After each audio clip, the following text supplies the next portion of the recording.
Police کی doctor Shahbaz گل کے مزید جسمانی ریمانڈ کی درخواست مسترد۔ اسلام آباد کی مقامی عدالت نے تحریک انصاف کے رہنما کو جوڈیشل ریمانڈ پر جیل بھیج دیا۔ شہباز گل کا دوران حراست تشدد کا الزام، جسمانی چیک اپ نہیں کیا گیا، فرضی میڈیکل بنا دیا گیا، افواج کے بارے میں غلط بات کرنے کا سوچ بھی نہیں سکتا، پی ٹی آئی رہنما شہباز گل کا عدالت میں بیان۔ شہباز گل کے ڈرائیور کی اہلیہ کی ضمانت منظور، جوڈیشل مجسٹریٹ کا 30,000 روپے کے مچلکے جمع کرانے کا حکم۔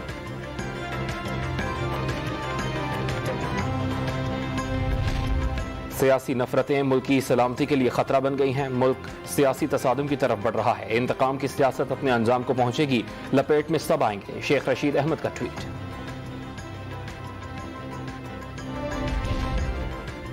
حکومت اگلے 30 دن نہیں دیکھے گی، جلد الیکشن کا اعلان ہونے جا رہا ہے، پی ٹی آئی رہنما عمران اسماعیل کا دعویٰ، عمران خان کی جان کو خطرہ لاحق قرار دے دیا۔ کھیلوں کو میدان کو سیاسی مقاصد کے لیے استعمال نہیں کیا جا سکتا، وزیراعظم کے معاون خصوصی عطا تارڑ نے لاہور میں تحریک انصاف کا جلسہ رکھوانے کے لیے لاہور ہائی کورٹ سے رجوع کر لیا۔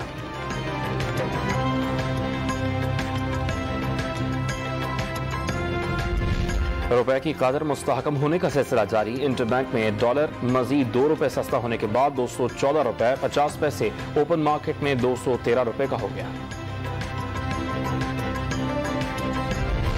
کراچی کے مختلف علاقوں میں رات گئے طوفانی بارش، سب سے زیادہ بارش قائد آباد میں 39.5 ملی میٹر ریکارڈ۔ محکمہ موسمیات کی آج بھی کراچی سمیت سندھ بلوچستان میں مزید بارشوں کی پیشگوئی۔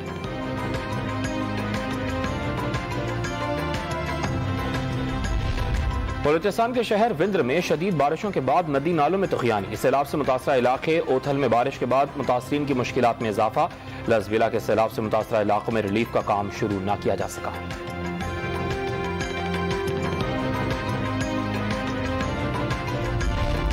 صدر مملکت کی لاہور آمد، وزیر اعلیٰ پنجاب چودھری پرویز الہی نے ڈاکٹر عارف الوی کا استقبال کیا، صدر اور وزیر اعلیٰ پنجاب فاطمہ جناح انسٹیٹیوٹ آف ڈینٹل سائنسز کی تقریب میں شرکت کریں گے۔